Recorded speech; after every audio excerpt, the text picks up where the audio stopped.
Right, we got a good word problem here, which we will do together. So we want to write the summation notation and find the sum of the first 6 terms of the geometric series. Right, so remember that we're going to need to know, to use our formula, S sub n equals a1 times 1 minus r to the n over 1 minus r. We need to know a1 and r and n. All right, summation notation, find the sum of the first 6 terms. So we know n is 6. We know the first term is 3. So figuring out what we multiply by here, r is going to be equal to, let's see, 15 divided by 3 is 5. So the summation notation would be the sum from n equals 1 to 6 of, here's where we put our explicit rule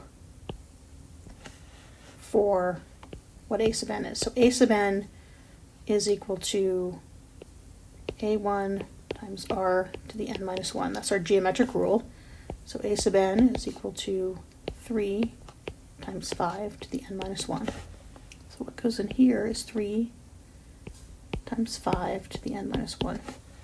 Yes. And so now we want to find this sum. So there's our summation notation.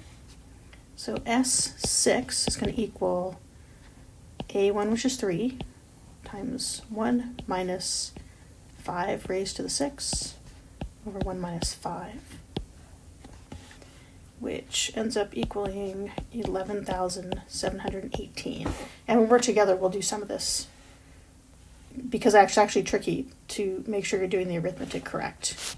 Actually, that's a good challenging one, which we'll leave when we're together. Let's talk a little bit about whether this converges or diverges. So first of all, what are we multiplying by to get from step to step in the sequence? So the sequence is actually 1/2, 3/4, and 9/8. So this is tricky for a couple reasons. I know fractions are always harder than, well, there are just lots of ways. The easiest way for me to do this is actually, but that's because I'm good at fractions, to see what am I multiplying by here. So I know that 1/2 times what is equal to 3/4. Well, I'm going to need something on the bottom. 2 times what is equal to 4.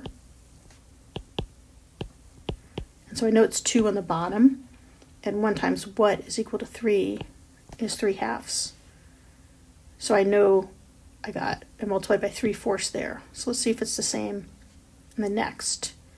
So 3/4 times something is equal to 9/8. Well, 4 times what is 8? It's 2. 3 times what is 9 is 3. So happily, both times we multiplied by 3/2. So r is equal to 3/2. All right. The other way to do this is what we did before, which would be 3/4 divided by 1/2 as fractions, and you can do that in your calculator, that's fine. You just have to be careful. Then if you remember, what we talked about before was in order for r to converge, r has to be less than 1 to converge. So this r is definitely greater than 1. So when r is 3/2, it's greater than 1, and so it diverges.